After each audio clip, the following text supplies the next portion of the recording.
warahmatullahi wabarakatuh. Perkenalkan, nama saya Ainul Husni dengan NIM 23111173. Di sini saya akan membuat video untuk memenuhi mata kuliah keterampilan berbahasa Indonesia. Pada video kali ini, saya akan membahas materi tentang membaca. Membaca adalah sebuah kegiatan yang digunakan oleh pembaca untuk mendapatkan informasi yang hendak disampaikan oleh penulis melalui bahasa tulis. Adapun tujuan dari membaca adalah untuk mendapatkan informasi dari bahan bacaan. Terdapat tiga tahapan dalam membaca. Yang pertama adalah tahapan pra membaca. Yang kedua yaitu tahap membaca. Yang ketiga yaitu tahapan pasca membaca. Tahapan pra membaca yaitu kegiatan-kegiatan yang dilakukan sebelum membaca, seperti menentukan tujuan dari bahan bacaan, kemudian menentukan bacaan yang hendak dibaca, kemudian yang ketiga yaitu menentukan pertanyaan-pertanyaan. Tahapan yang kedua yaitu tahapan membaca, di mana pada tahapan ini merupakan tahapan paling penting dalam tahap-tahap membaca.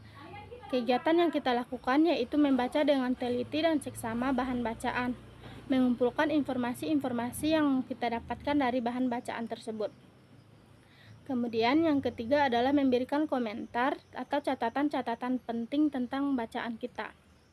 Kemudian yang ketiga adalah tahapan pasca membaca, yaitu kegiatan yang kita lakukan setelah membaca tadi. Kegiatan yang kita lakukan ini seperti menentukan tanggapan kita, apakah kita menerima atau menolak ide-ide atau gagasan-gagasan dalam bacaan tersebut. Kemudian yang kedua yaitu mendiskusikannya dengan orang lain. Kemudian yang ketiga yaitu menerapkan dalam kehidupan sehari-hari. Kemudian yang terakhir yaitu membuat ide-ide baru. Tahapan pasca membaca ini bertujuan agar kita bisa mengetes siswa seberapa jauh pemahaman mereka tentang bahan bacaan tersebut. Selanjutnya yaitu tingkatan pemahaman bacaan. Tingkatan pemahaman bacaan ini ada 4. Yang pertama, pemahaman literal. Pemahaman literal ini yaitu memahami makna, tetapi memahami makna secara apa yang ada tertulis dalam teks tersebut. Pada pemahaman ini, pembaca hanya memahami apa yang tertulis dalam teks tersebut. Kemudian yang kedua adalah pemahaman inferensial. Pemahaman inferensial ini yaitu pemahaman tersirat, yaitu memaknai secara tidak langsung. Artinya kita memahami tetapi tidak tertulis dalam teks tersebut, kita memahami dalam diri kita sendiri. Kemudian yang ketiga yaitu pemahaman kritis. Pemahaman kritis ini yaitu menganalisis lebih mendalam tentang argumen atau ide-ide yang ada dalam bacaan. Pada pemahaman kritis ini, pembaca sudah bisa berpikir secara kritis, sehingga ia bisa tahu informasi yang ia baca dalam bacaan tersebut valid atau tidak.